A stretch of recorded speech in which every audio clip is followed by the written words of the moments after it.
Hello. ಹೇಳಿ sir. ಚೆನ್ನಾಗಿದ್ದೀರಾ? ನಾವು ಇದ್ದೀವಿ ಸರ್. ಪಾಪ ನಿಮ್ಗೆ ನೋಡಿ ಒಂಥರ ಅಯ್ಯೋ ಅನ್ನಿಸ್ತದೆ. ಅಯ್ಯೋ ನಮ್ ಕತೆ ಬೇಡ ಬಿಡಿ. ನಮ್ದು ನಾವೆಲ್ಲ ಸಣ್ಣದಿಂದ ನರ್ಕ ಅನ್ಭವಿಸ್ಬಿಟ್ಟಿದ್ದೀವಿ.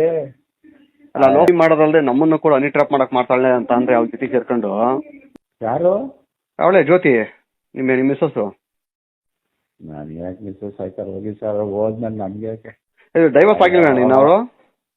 ಇಲ್ಲ ಸರ್, ನಾವು ಅವ್ರ ಮನೆಯಿಂದ ನಮ್ಮನ್ನೇ ಆಚೆ ಹಾಕೋರು. ನಾವು ಬಂದಾಗಲೇ ಹೆಚ್ಚು ಕಮ್ಮಿ 3 ವರ್ಷ ಆಯ್ತು. ಅಲ್ಲ ನಿಮ್ದು ಆಸ್ತಿ ಎಲ್ಲ ಮಾರ್ಕೊಂಡು ದುಡ್ಡು ಅವಳು ತಗೊಂಡ್ಲ ನಿಮ್ಮ ಹತ್ರ ಹೋಯ್ತಾ ಅದು?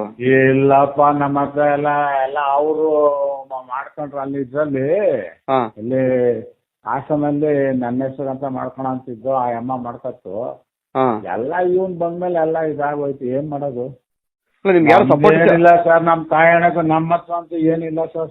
ಪಾಪ ನಮ್ಮ ಹತ್ರ ಅಂತೂ ಏನಂತ ಏನಿಲ್ಲ. ಬೇಕಾದ್ರೆ ನಾವು ದುಡ್ಡು ತಿನ್ನೋದೇ ನಮ್ಗೆ ಕಷ್ಟ ಆಗೋಗ್ಬಿಟ್ಟೈತೆ. ಇಲ್ಲಿ ಅಂಗಡಿ ಇಟ್ಟಿದ್ದೀವಿ, ಅಲ್ಲಿ ಬಟ್ಟೆನೇ ಬರಲ್ಲ.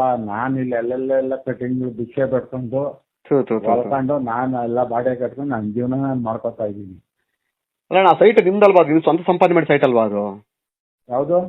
ಹಾಸನದಲ್ಲಿ ಇದ್ದು ಅದು ನಮ್ಮ ತಂದೆಯವರು ದುಡ್ದಿದ್ದು ಬೆಂಗಳೂರಲ್ಲಿ. ನಮ್ದು ಹಳೆ ಮನೆ ಇತ್ತು. ಅಲ್ಲೂ ನನ್ನ ತಮ್ಮ ಬ್ಲ್ಯಾಕ್ ಮೇಲ್ ಮಾಡಿ ಅವ್ನ್ ಮಾರಿ ಅವ್ನು ಅಲ್ಲಿ ತಗೊಂಡ. ನನಗೆ ಅಲ್ಲಿ ಹೊಸೋಡಲ್ಲಿ ಕೊಡಿಸ್ತಾ. ಏನ್ ಹೆಂಡ್ತಿ ಅಲ್ವಾ ಕಂಡವ್ರ ಅವ್ರಿವ್ರು ನಂಬೋದು. ಹೆಂಡ್ತಿ ನಂಬರ್ ಒಳ್ಳೇದಲ್ವಾ? ಹೆಂಡ್ತಿಗೆ ಕೈ ಬಿಟ್ಟಿದ್ದೆ. ಎಲ್ಲ ನೀನೇ ಮಾಡೋ ವ್ಯವಹಾರ. ನಮಗೂ ಒಂದ್ ಬಾಡಿಗೆ ಬರೋದು ಒಂದ್ 30-40 ಸಾವಿರ. ಹೌದಾ? 30-40 ಸಾವಿರ ಬಾಡಿಗೆ ಬರ್ತಾ? ಹ್ಞೂ ಸರ್. ಅಯ್ಯೋ ದೇವ್ರೆ. ಇವನ್ ಹೆಂಡ್ಸಿ ಯಾಕಂಡ ಗೊತ್ತಿಲ್ಲ. ಅಯ್ಯಯ್ಯೋ. ಅಲ್ಲ ಗಂಡ ನೀವು ಇದ್ರು ಕೂಡ ಧೈರ್ಯವಾಗಿ ಅವ್ನ ಜೊತೆ ಹೋಗ್ತಾಳಲ್ಲ, ಯಾವ ಧೈರ್ಯದಲ್ಲಿ ಹೋಗ್ತಾಳೆ ಅವಳು?